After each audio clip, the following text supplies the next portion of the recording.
The Nile, secret of movement, a darkness in daylight, bringer of life to the people of Egypt. Long before the first pharaohs signaled the start of their civilization by building wondrous monuments along these black shores, the Nile flowed freely here.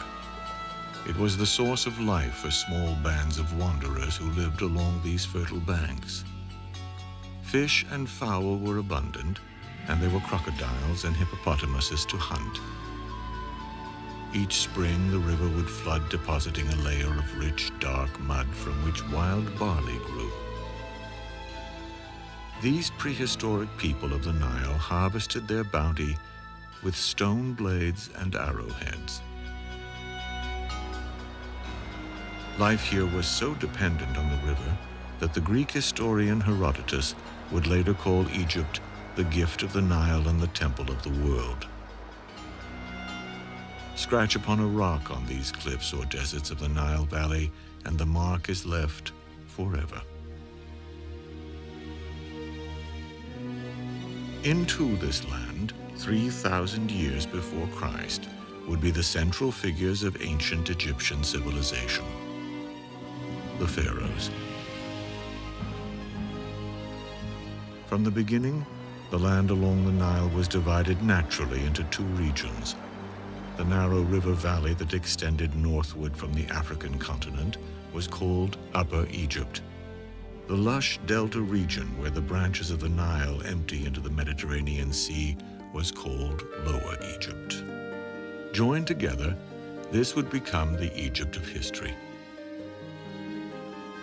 In this narrow valley, the monuments were built, the inscriptions written, and a mysterious religion and philosophy developed.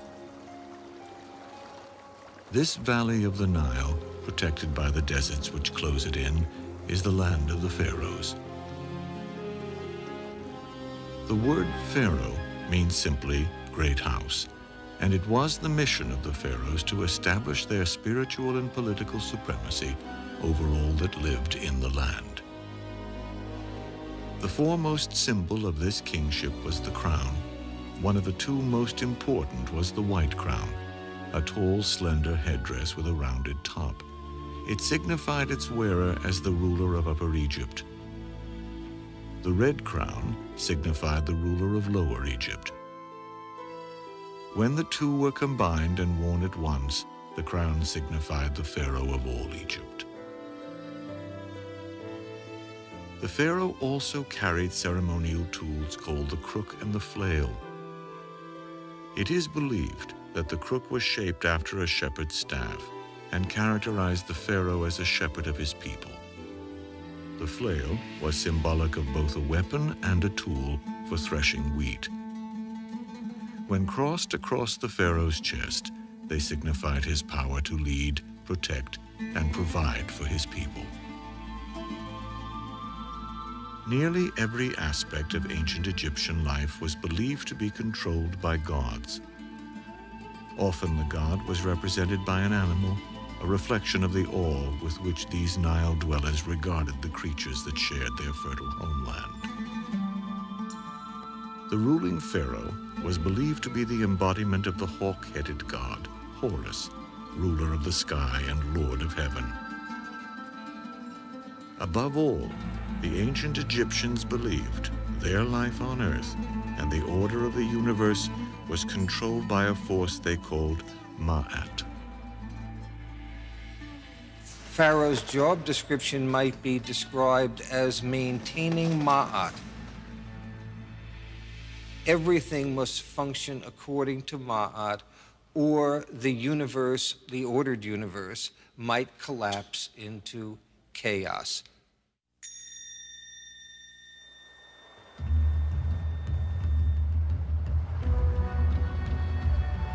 Egyptian civilization began when Upper and Lower Egypt were brought together under one warrior king in the year 3150 BC. He is believed to have conquered his enemy in a fertile field of papyrus to become the first pharaoh of Egypt. The physical evidence for this comes from Upper Egypt in the city of Heracleopolis, along the west bank of the Nile. Excavations have revealed a monumental piece of dark green slate, the Narmer palette. It is the earliest historical record of Egypt and was carved 3,000 years before Christ. This is a replica of the Narmer palette, about third scale, so the original would have been much larger than this. The classical interpretation of the Narmer palette has been that this pharaoh, Narmer, was the king who unified the country, and this document has really played a major role in that interpretation. Hieroglyphs of the pharaoh's name depict a catfish above a chisel and form the word Narmer, a name that translates literally as angry catfish. This may sound to us rather amusing. However, the Nile has several species of electrically charged catfish that are capable of inflicting a very painful electrical jolt. So that I think the name really has some resonance. According to legend, Narmer burned the enemy village and killed each of its soldiers. The reverse side of the Narmer palette depicts such a scene after the pharaoh's battle. In front of the king and the followers of Horus is the remains of a battlefield with rows of beheaded individuals with their heads between their legs. Narmer began a bloodline that marked the rise of the first dynasty of pharaohs over 5,000 years ago. 29 such dynasties, or distinct family lines of rulers, would follow. The changes due to either lack of an heir or by the wars and political infighting that lay in the future of the pharaohs, a period that would span some 3 millennia. In order to secure his conquest, the pharaoh Narmer probably married a princess of northern origin. He then moved north along the Nile and founded his residence city at a site known as White Walls. Here, in 3050 BC, he was succeeded to the throne by his son, whose name, found on a simple shard of pottery, meant fighting hawk. He was the pharaoh Hor-Aha. Hor-Aha's greatest achievement was the founding of the city of Memphis on the site of what had been his father's residence, White Walls. This city would grow into the political and religious capital of ancient Egypt. Made of mud and wood, it has all but vanished. But the Greek historian Manetho leaves an impression of this city of White Walls. Memphis was by far the largest city I had ever seen. A colossal wall of pearly limestone encloses the city proper. Within the wall, many temples rise from the enormous spread of brown brick houses, and around them tower an army of gigantic statues. The pharaoh and his family lived in a palace inside the Great White Wall. The interior was brightly painted with scenes of Egyptian life. The wood-beam ceilings were supported by massive columns of stone.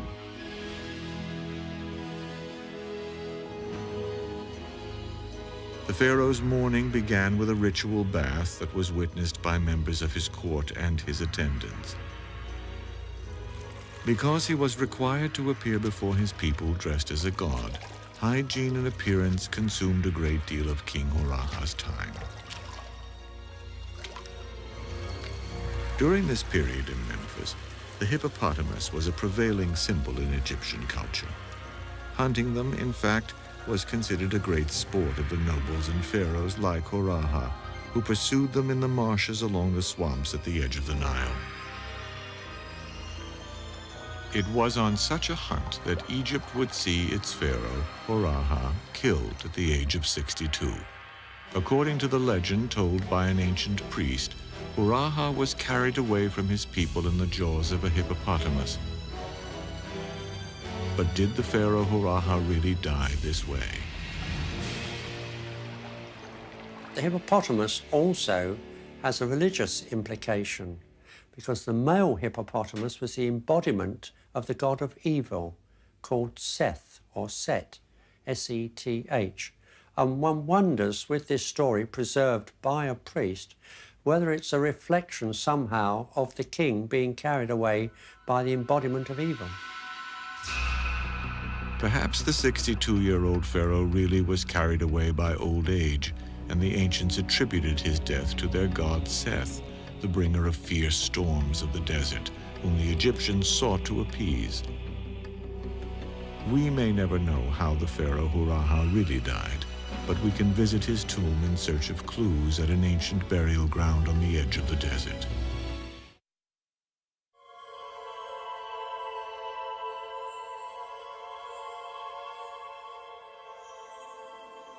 The city of Abydos was begun as a burial site by the earliest pharaohs to honor the god Osiris, lord of the dead.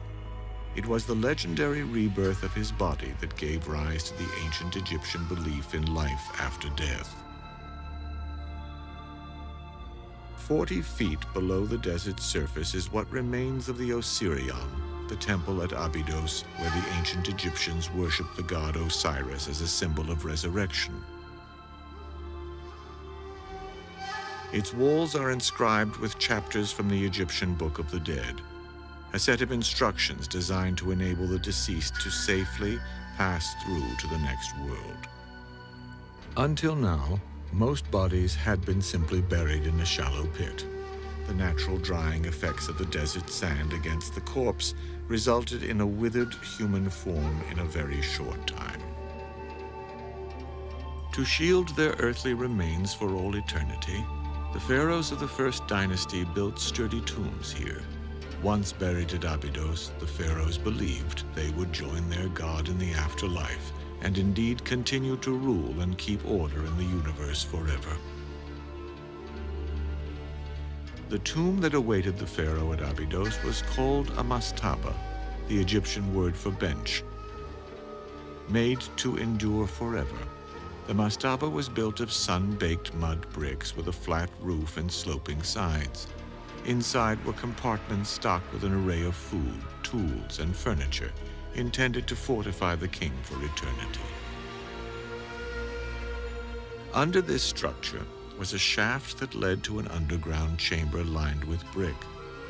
There the pharaoh's body would rest, and the shaft would be filled with stone to make the tomb inaccessible.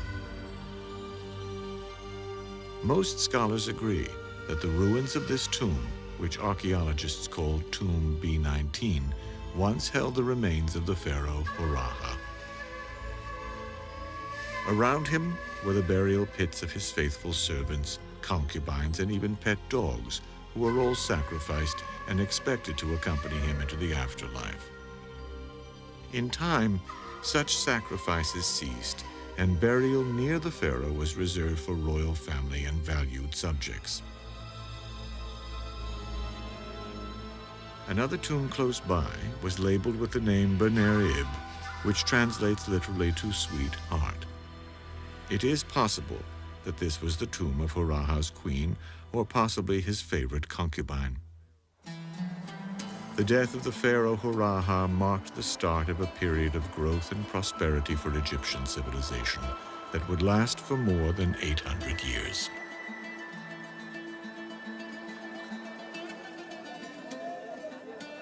Memphis was the hub of culture and trade. Workers unloaded cargoes of livestock and vegetables that came from Upper Egypt. Gold, ivory, and precious stones were brought up from Nubia in the south. The Egyptians preserved some scenes of this ancient life in wooden models. From these, we know that barley was ground and kneaded into dough for large quantities of bread. Cows were slaughtered for meat, the preferred food of the noble class. A powerful country needed administration. These tasks fell to a special class of ancient Egyptian, the scribes. The scribes are very important because they really represent the official class, the bureaucrats who make up the government, who really made Egyptian culture possible.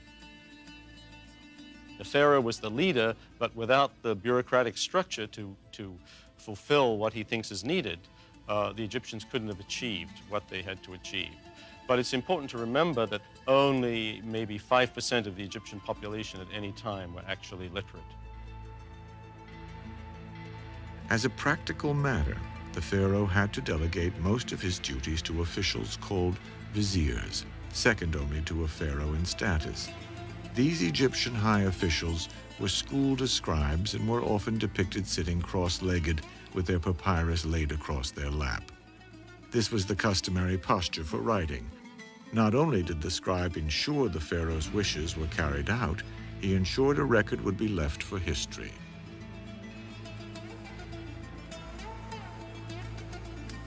By the end of the Second Dynasty, in 2700 BC, the Wall of Lists of Abydos tells us that 22 pharaohs had reigned over Egypt since Hurrah founded Memphis, but little more is known about them beside their names and what they meant. One pharaoh's name would read Hotep Sekemwe, or God of Pleasing Powers. Another was Seth Peribsen, which meant simply powerful in heart. What else we know is that their burial mastabas would be built closer to the capital city, Memphis. These grew more imposing and elaborate. Some reached 17 feet high with as many as 70 chambers. The construction of ever more elaborate monuments to these pleasing and powerful pharaohs indicates increasing confidence, wealth, and knowledge. The Egyptians soon developed new skills in building and architecture. A trend towards greater and greater beauty and excellence led here to Saqqara.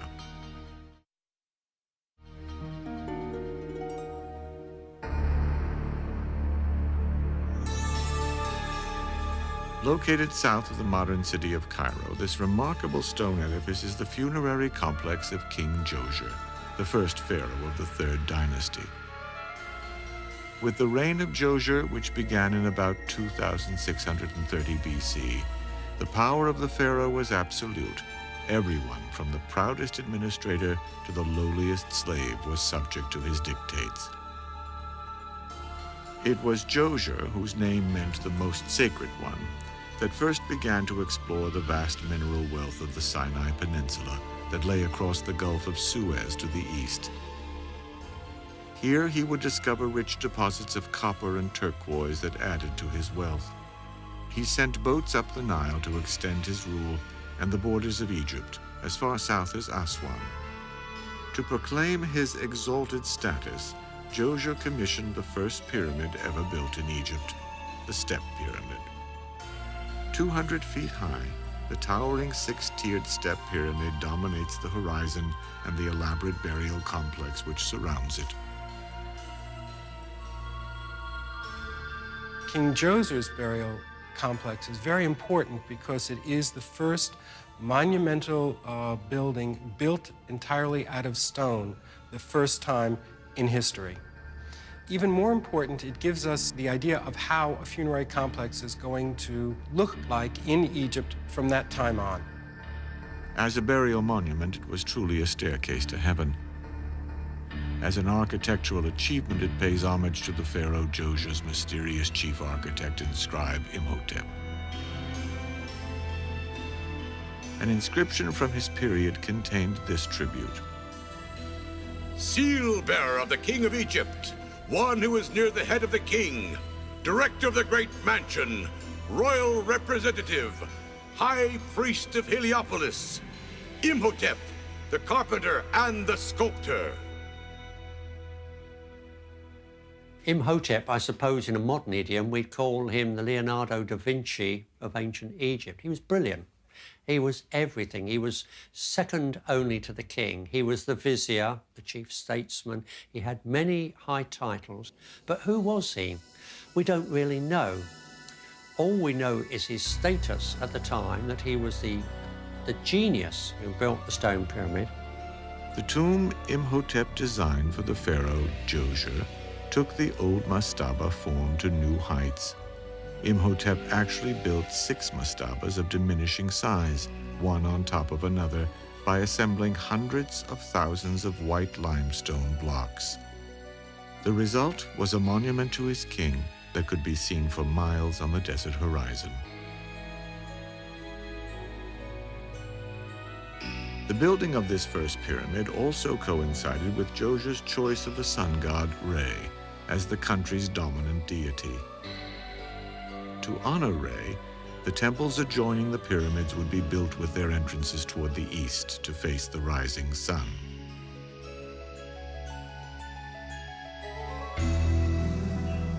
The complex was enclosed by a wall 30 feet high with many false entrances.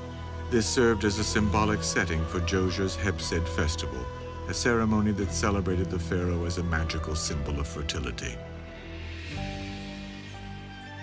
It involved the pharaoh stepping through a ritual course that represented the four corners of Egypt. Inside one of the step pyramid's galleries, a relief depicts Josiah eternally stepping through the Hebsed festival as his court recited a pious incantation. Lord of destiny, creating the plenteous harvest, pillar of the sky, support of the earth, leader who directs the two banks of the Nile. There is plenteous harvest wherever his sandals may be. The Hebsed festival took place about every 30 years of reign of a particular pharaoh. And it was meant to be a rather civilized way of rejuvenating life in Egypt and prosperity, and to ensure that they would have this. In other cultures, very often, they would kill the king, and then there would be a new young king coming onto the throne, but the Egyptians did not do that. They had a ritual for rejuvenation, and the king would stay in power. Josiah would reign for only 19 years, and we may never know whether his Hebsed court was ever used for the festival of his rejuvenation. We do know that when he died in 2649 BC, he had begun a legacy of pyramid building in ancient Egypt that would be copied and refined for 2,000 years.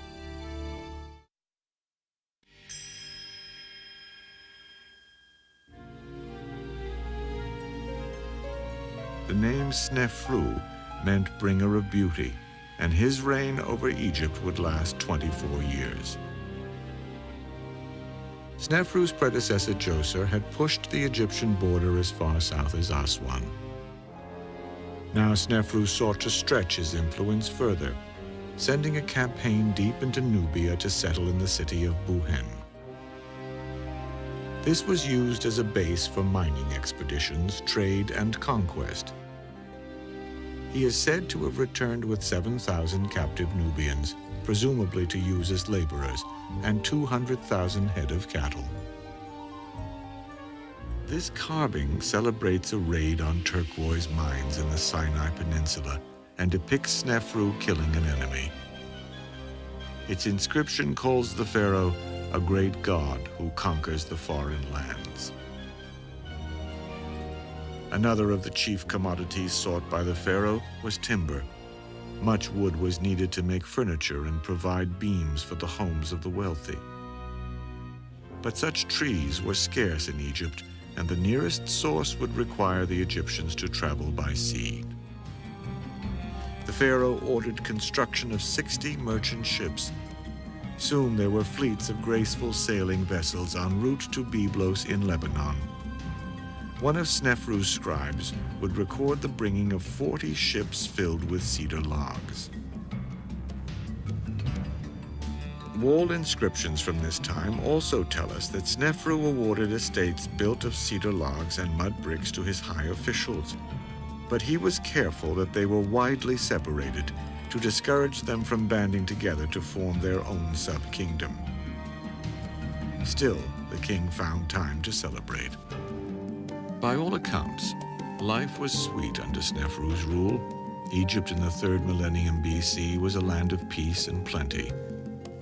Formal gatherings of nobles were hosted by the new pharaoh and his queen.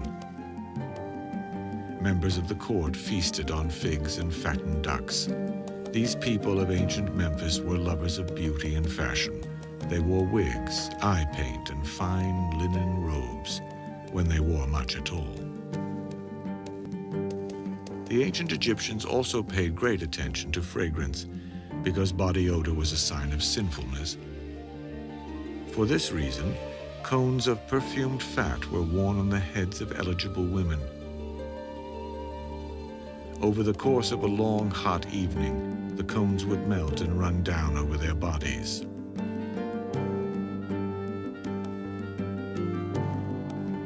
Another sign of the pharaoh's style of rule comes from a papyrus which recounts how a bored King Snefru had himself rowed around a lake by a young, beautiful woman wearing only fishnets.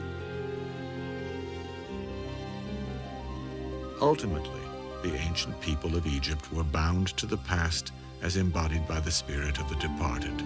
For this reason, it was only natural that the enduring symbols of the culture were mansions for the dead, the pyramids. The pharaoh Snefru would move the royal burial ground yet again, not back to Abydos, but to a new site along the Nile called Dashur. It is here that he would build the first true pyramids. For much of this century, this site has been closed to visitors and seen only by a handful of archaeologists.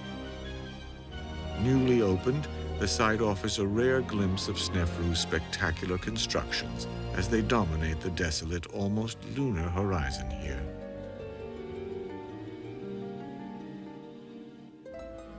Rising 341 feet from the desert floor, this is the Bent Pyramid, the first that Snefru would have built for himself.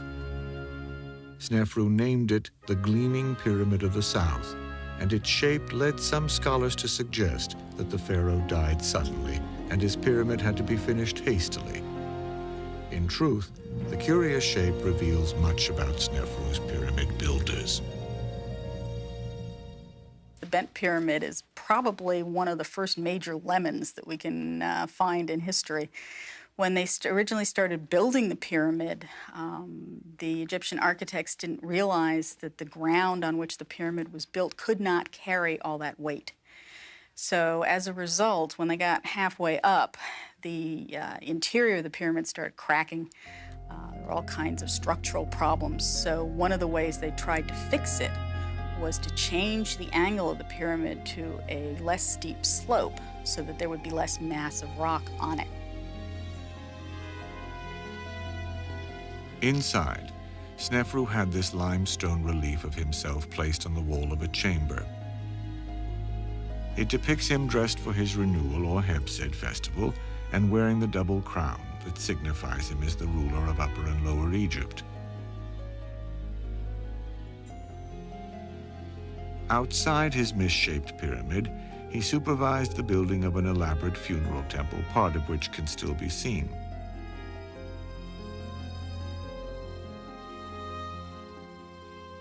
I think the pharaohs kept very close tabs on their monuments, especially their funerary monuments, their pyramids and mortuary temples. And they would probably have been there quite often to see at firsthand how things were going, because no matter how powerful the pharaoh was when he was alive, his eternal prosperity depended on having the right tomb. And so in a way, for them personally, this was one of the most important events of their reign. And it was very unfortunate if you were a chief architect and something really went wrong, which occasionally did. Such was the final case of Snefru's Bent Pyramid. Its chambers would remain forever empty, but his architects were not punished. Instead, 1 mile to the north, they went on to build a masterpiece, the most striking edifice at Dashur, the Red Pyramid.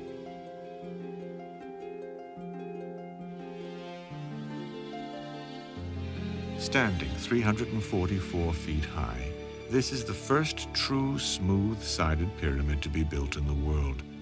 Its name derives from the rock it was built with. Rich in iron oxide, the stone takes on a reddish cast in the desert sunlight.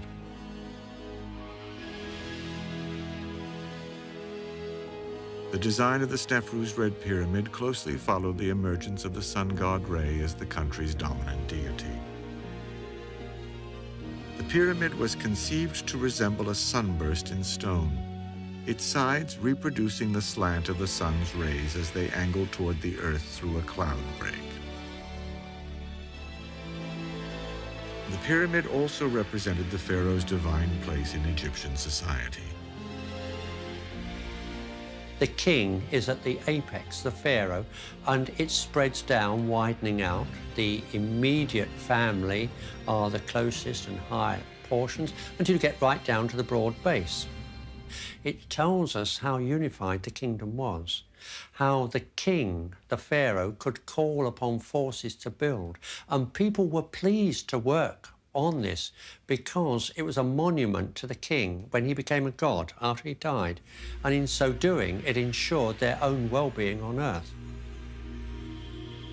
Ironically, the very top or capstone of the Red Pyramid that symbolized Snefru has fallen to the ground where it has been preserved.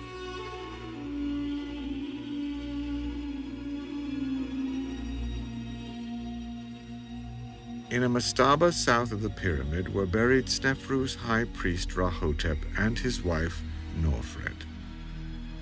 They were represented by painted limestone statues. The Egyptians believed that such realistic sculpture would help a spirit to recognize a tomb as its home in the afterlife. Their features offer an exceptional look at how an ancient Egyptian would have appeared. Early explorers were so startled by the lifelike glass eyes of the statues that they dropped their tools and fled. These faces have been locked in a gaze toward the future for 3,000 years. Their solemn expressions have been thought to show their confidence in immortality because they were connected to the pharaoh. The woman Norfret is identified as a princess.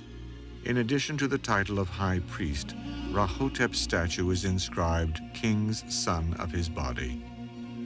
This has led scholars to speculate that this figure may well depict the son of the pharaoh Snefru.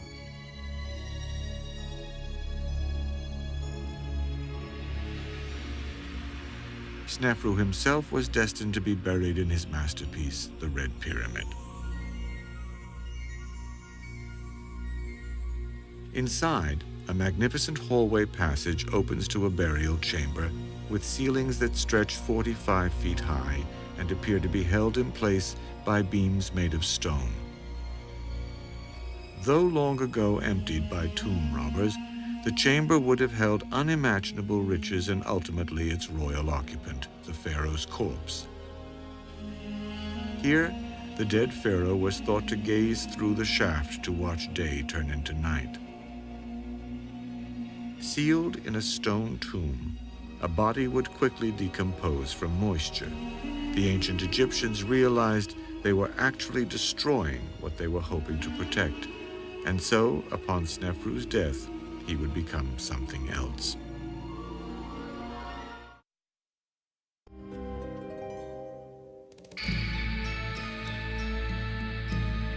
It was during the 4th dynasty in ancient Egypt that the pharaohs undertook the most ambitious building projects ever attempted before now. The first to build here was the pharaoh Khufu. He succeeded his father Snefru in the year 2551 BC. Snefru had built the bent and red pyramids at Dashur. Now, Khufu would build on his father's achievements, erecting the largest pyramid on the Giza Plateau. Khufu, the builder of the Great Pyramid, inherited an already very stable, centralized, and powerful kingdom. And although we're very impressed by the Great Pyramid, it's important to remember that his father had already had 2 pyramids built, also massive monuments in stone, which, if you took them together, would easily outweigh the scale of the Great Pyramid. So we're very impressed by what Khufu achieved, but in many ways, he was just continuing a tradition that was already established before him. Rising some 480 feet high, the Pyramid of Khufu is taller than the Statue of Liberty, St. Peter's Cathedral, or an Apollo spacecraft on its launching pad. In fact, it was the tallest structure on Earth until the Eiffel Tower was built in 1889. It was meant to be seen from everywhere. The site that he chose was very important because it's on a rise. It's a plateau and it's on a rise. And so his monument could be seen throughout the whole northern part of the country. So wherever you were around the capital, you could see the monument that was being built. The Great Pyramid is constructed of individual stones that weigh an average of 2.5 tons each. The immense structure contains more than 2,300,000 of these stones, all placed in such seemingly perfect order that it is almost impossible not to think that this was somehow the building project of gods.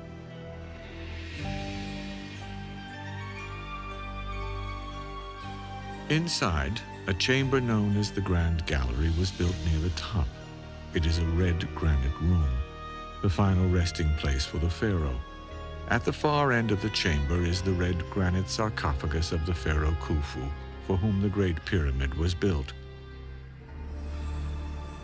The term sarcophagus comes to us from the Greek word sarx, which means flesh, and phagein, to eat. Combined together as sarcophagus, this gruesome word describes these ancient stone coffins as flesh-eating boxes.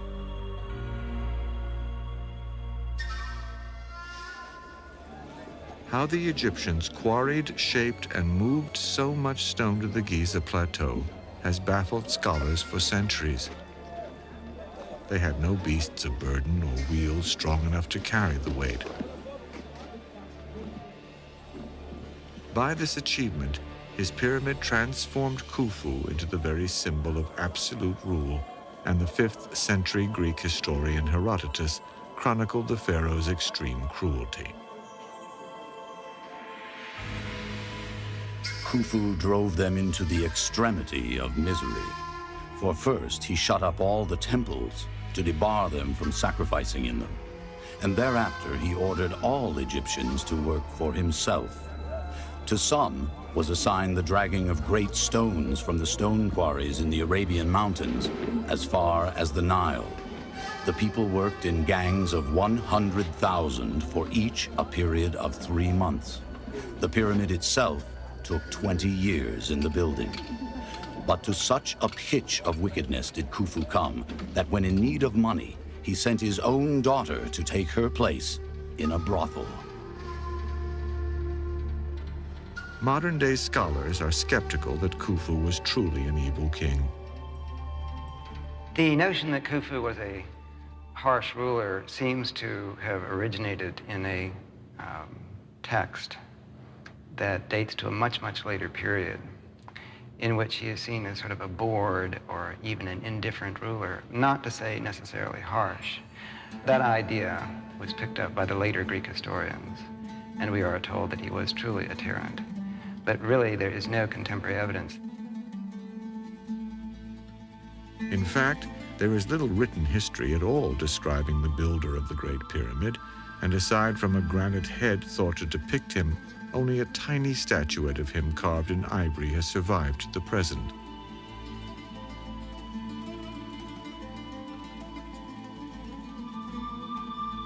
Outside his pyramid at Giza, a large burial field was recently excavated that suggests that the bodies buried here were the workers whose back-breaking labor built Khufu's Great Pyramid. Had the workers been slaves, Khufu would not have honored them with burial so close to himself. What is known is that not only had pyramid building practices evolved to a high standard here at the beginning of the 4th dynasty, the practice of embalming had grown into an arcane and mystical art that transformed a corpse into a mummy. Beginning about the time of Khufu's father, Snefru, mummification became essential in Egyptian religion for the dead pharaoh to complete a transformation from earthly ruler to heavenly king. They believed that by preserving the physical body intact, they could preserve the pharaoh's spirit forever. An elaborate ritual of embalming was designed to save the corpse from decomposition and restore its faculties so that it could live in a well-equipped tomb. The preservation of bodies through mummification allows us to gaze upon the faces of pharaohs and others whose bodies were preserved over 4,000 years ago. It also allows us to see firsthand just how mortal the god kings really were.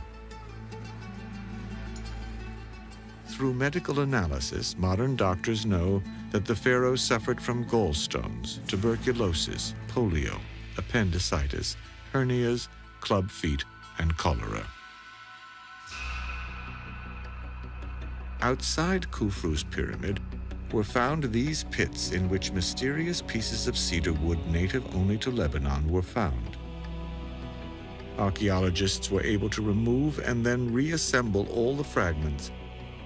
The result was a 143-foot boat that could actually float upon water. The boat was probably provided by Khufu's successor in 2528 BC. This was his son, Jedefre. It was he who presided over his father's burial at Giza. His name, Jedefre, meant enduring like Re, a reference to their god of the sun. Jedefre's main significance was that he was the first pharaoh to adopt such a sun name. The pharaoh Jedefre ruled only 10 years before he was succeeded by his brother Khafre in 2520 BC. Khafre, whose name meant appearing like Re, the sun god, immediately began construction of the second pyramid here on the Giza Plateau. This pyramid was for himself and built in the shadow of his father's Great Pyramid. The best evidence points to the fact that this work continued throughout his reign of 30 years. During the reign of Khafra, the Egyptians certainly seem to have been very prosperous as they were under his predecessors, although some people have suggested that the drain on the economy and the national population of building these great pyramids was so huge that impoverishment started to set in at about that time. Indeed, there were signs that Khafre's rise to power marked a turning point for the Fourth Dynasty, a succession of kings that had begun nearly 600 years before. Still, Khafre built on, adding an elaborate mortuary temple complete with a magnificent, life-size statue of himself, protected by the hawk god Horus. But perhaps the foremost symbol of Khafre's reign towers on the eastern base of the Giza Plateau, in the shadow of his pyramid, the Great Sphinx. The Egyptians revered these mythical beasts as the guardians of sacred places. Khafre's workers shaped the stone here into a lion and gave it their king's face over 4,500 years ago. This is the oldest known royal portrait in such large scale. Its ears are more than 12 feet tall, and its eyes are 6 feet high. Its body measures 240 feet, more than 3/4 the length of a football field. Its head rises to 66 feet in height, the equivalent of a 6-story building. The name Sphinx, which means strangler, was given by the Greeks when they first encountered this fabulous stone creature. The Sphinx itself may have been formed out of the bedrock that was left in that area when that was actually an area of quarrying. And some of the basic stones for the core of the pyramid probably came from that area. In fact, scholars tell us that the Great Sphinx was probably carved out of the stone left over from the pyramid of Khafre, but its ultimate purpose remains unknown. Still crouching in front of his pyramid complex, alone in the silence of the desert, the stony stare of the Sphinx provides challenges but offers no clear answers. As if to yield a clue, its time-scarred, weather-beaten face looks out upon the plain and fronts the setting sun. History would one day reveal that the sun indeed was setting upon the dynasty of pharaohs that built the pyramids and Great Sphinx of Giza.